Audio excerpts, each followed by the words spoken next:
छात्रवृत्ति दी थी और उसमें एक निश्चित एक शर्त रखी थी कि जो भी पढ़ के आएगा विदेश से वो मेरे राज्य में आके काम करेगा, क्योंकि किसी राजा को राज चलाने के लिए पढ़े लिखे लोगों की जरूरत होती है और पढ़े लिखे लोग अगर राज चलाएंगे तो वो अच्छा राज चलाएंगे। और ये साले रोड पे ये प्लेटफॉर्म पे चाय बेचने वाले राज चला रहे हैं, आपको पता है कैसा राज चल रहा है। तो पढ़े लिखे लोगों को राज चलाने के लिए दिया तो बाबा साहब अम्बेडकर फिर वहां गए, वो सयाजीराव गायकवाड़ के यहाँ फिर उन्होंने नौकरी करी। तब बाबा साहब अम्बेडकर, जिसके पहले ये नहीं जानते थे कि छुआछूत क्या होती है, वो जानते थे छुआछूत होती है, पर इतना उनके स्वाभिमान को ठेस नहीं पहुंचती थी। वो जानते थे कि भेदभाव होता है, इतना उनके स्वाभिमान को ठेस नहीं पहुंचती थी। वो जब यहाँ आए फिर वो नौकरी करना उन्होंने शुरू किया। फिर उनके चपरासी उनको टेबल पे ऐसे फाइल फेंक के देता था और भेदभाव करता था और पानी नहीं पीने देते थे मटके। तब उन बाबा साहब अम्बेडकर के स्वाभिमान को ठेस पहुंचा। बाबा साहब अम्बेडकर को लगा, अरे मैं जब विदेश गया तो विदेशों में उन लोगों ने मेरे साथ छुआछूत नहीं की, उन लोगों ने मेरे साथ भेदभाव नहीं किया, उन लोगों ने मेरे से परेशान मुझे परेशान नहीं किया। और तो मैं वहां इंसानों की जिंदगी जी रहा था। ये भारत देश के अंदर क्या है, मेरे ही देश के अंदर मेरे से ऐसा भेदभाव हो रहा है। उन्हें रहने के लिए जगह नहीं दी। बाबा साहब अम्बेडकर ने वो नौकरी छोड़ी और अपने घर चले गए। तब बाबा साहब अम्बेडकर का विवाह हो चुका था। माता रमाबाई जो थी उनकी पत्नी थी। उस समय वडोदरा महाराज का नाम मैंने बताया है, छत्रपति साहू महाराज। ये कौन थे? ये पिछड़ा वर्ग था। कौन था?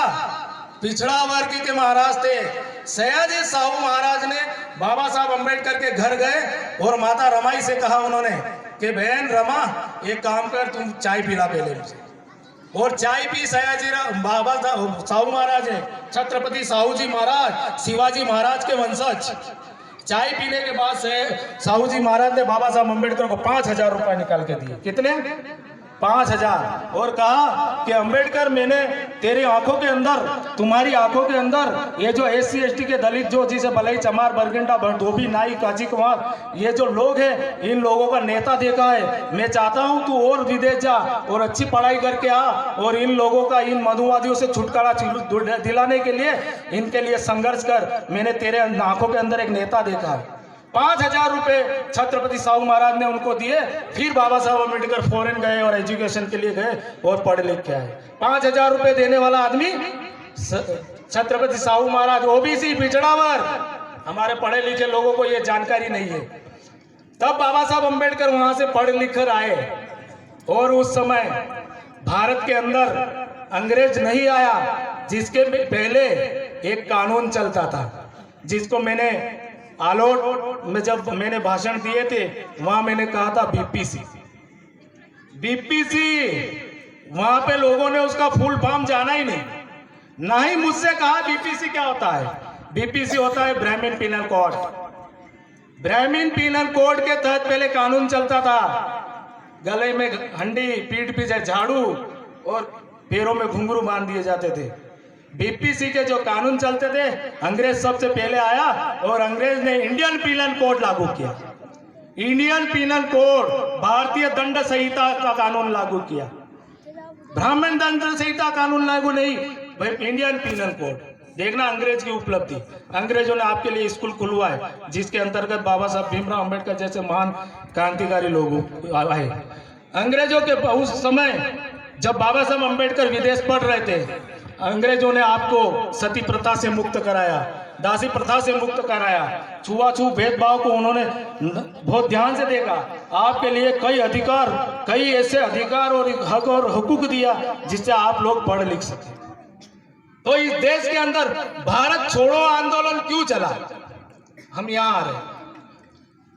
अंग्रेज जब आपको पढ़ने लिखने का अधिकार दे रहा था, अंग्रेजों ने आपके लोगों को उनके साथ नौकरी करने के लिए बुलाया, नौकरी कर रहे थे, तो अंग्रेजों ने आपके साथ छात्रवृत्तियां बांटी उन लोगों ने। तो फिर और सबसे बड़ी बात जानते हैं, ये पढ़े लिखे वर्ग जानता होगा शायद, 1942 के अंदर 1942 1942 के अंदर ये कई लीडर कह के जाते हैं, बाबा साहब अंबेडकर 4 मंत्रालय के मंत्री थे। कितने? 4 मंत्रालय के मंत्री थे बाबा साहब अंबेडकर 1942 में। देश कब आजाद हुआ? 1947 में देश आजाद हुआ। बाबा साहब अंबेडकर 1942 में 4 मंत्रालय के मंत्री थे। किसके शासन में थे? अंग्रेजों के शासन। मुझे लग रहा है कुछ समझ में आ रहा है। मेरी बातें अटपटी, झटपट में समझ में नहीं आती, और आपको आपके माँ बाप की कसम में बैठ के सुनना, झटपट में समझ में नहीं आती। और जब झटपट में समझ में आ जाएगी ना, तो जिंदगी की सारी खटपट मिट जाएगी। अंग्रेजों के समय में बाबा साहब भीमराव अंबेडकर 4 मंत्रालय के मंत्री थे। फिर क्यों हालात तैयार हुए भारत को आजाद कराने का? भारत को आजाद कराने का जो आंदोलन चल रहा था, वो सिर्फ भारत को आजाद कराने का चल रहा था, हमारे लोगों को आजाद कराने का नहीं चल रहा था। तो उस समय महात्मा ज्योतिबा फूले के पास गोविंद रानाडे नाम का आदमी गया, न्यायमूर्ति गोविंद रानाडे, मनुवादी। कोड समझ जाना, कोड वर्ड समझ जाना।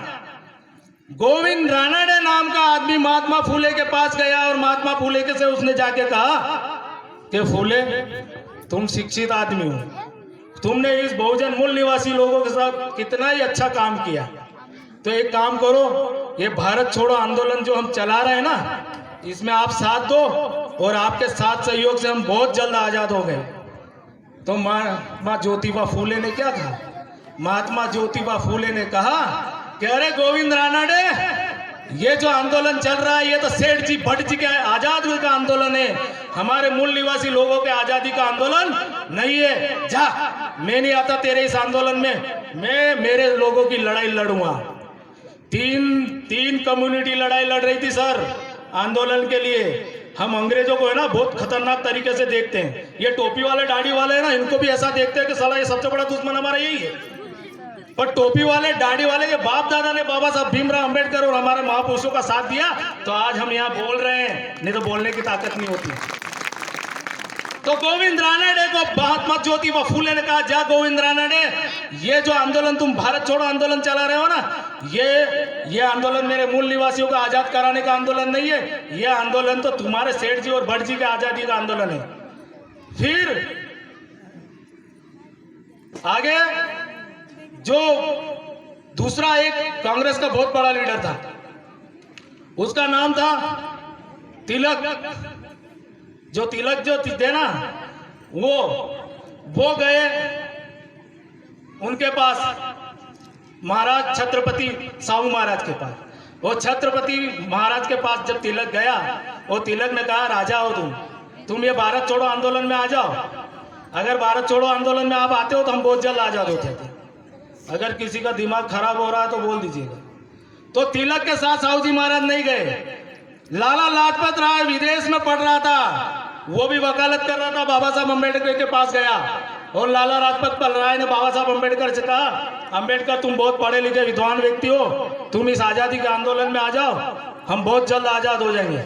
बाबा साहब अम्बेडकर ने कहा है, लाला जी मैं किसी से पैसे लेके आया हूँ, किसी ने मुझे पैसे दिए पढ़ने के लिए, पहले मुझे पढ़ने दो, जिसके बाद मैं तुम्हारे इस आंदोलन में आऊं या नहीं आऊं, ये बात की बात है। तो आज हमारे लोग हमारे महापुरुषों से भी ज्यादा अक्लमंद हो गए। जो हमारी आजादी का आंदोलन चल रहा था वो आज भी चल रहा है, हमारा आजाद नहीं हुए। आजाद हुए सेठ जी भट्ट जी आजाद हुए मुस्लिम लीग के लोग आजाद हुए, जो पाकिस्तान बन गया, और हमारे लोग उन्हीं लोगों के साथ उन्हीं की पार्टियों में काम कर रहे हैं। इसीलिए मैंने कहा कि मेरी बात पचेगी नहीं, हाजमोला की गोली खाना पड़ेगी। नालायक लोग हमारे लोगों को गुमराह कर रहे हैं। मैं सबूतों के साथ आपको बात बता रहा हूं। जब हमारे महापुरुषों ने इन लोगों से कह दिया कि नहीं हम नहीं करेंगे तुम्हारे साथ काम, तब बाबा साहब अम्बेडकर मैंने कहा अंग्रेजों के जमाने में 4 मंत्रालयों के मंत्री थे, तो इन लोगों ने क्या किया कि पाकिस्तान अलग करवाया। हम लोग जानते हैं, हमारे लोगों के भेजे में यही बेटा है कि पाकिस्तान मुसलमानों ने मांगा था, पर साथियों पाकिस्तान मुसलमानों ने नहीं मांगा था। पाकिस्तान अलग कराने का राज कुछ और है। पाकिस्तान अलग कराने का राज कुछ और है। बाबा साहब अंबेडकर जब महाराष्ट्र में चुनाव हार गए थे तो बंगाल के मुसलमान बाबा साहब अंबेडकर को वहां ले गए और वहां से विधानसभा का चुनाव जीताकर बाबा साहब अंबेडकर को विधानसभा में भेजा, जहां से बाबा साहब अंबेडकर ने संविधान लिखा। कौन था दोस्त? और पश्चिम बंगाल में जब सरकार बनी थी तो बाबा साहब अंबेडकर की पार्टी थी schedule caste of federation, schedule caste of federation और मुस्लिम लीग की पार्टी ने मिलकर पश्चिम बंगाल में सरकार बनाई थी। पाकिस्तान बनाने का रिवाज में बता रहा हूं। तो यही बात इन लोगों को फर्जी। और जब बाबा साहब अंबेडकर हमारे लिए सेपरेट इलेक्टोरेट जब गोल में सम्मेलन से लेकर आए थे, आपको अच्छी तरह से याद है, गांधी जी अनशन पे बैठा था, यरवदा जेल में गांधी जी अनशन पे बैठे थे और हमारे सेपरेट इलेक्टोरेट को कानून को तोड़वा करके पूना पैक्ट लागू करवाया था। किसने करवाया था? पूना पैक्ट लागू कर। सेपरेट इलेक्टोरेट समझते हो? प्रत्यक्ष निर्वाचन क्षेत्र। ये जो विधायक जी बोल रहे थे ना, ये तो जाते ही जाते, पर एक विधायक सेफ आपका भी जाता यहां से। जो आपका विधायक जो पृथक निर्वाचन से सेपरेट इलेक्टोरेट खुद का जाता, वो आपकी वहां लड़ाई लड़ता, विधानसभा में सांसद जाता, सांसद में जाके लड़ेगा।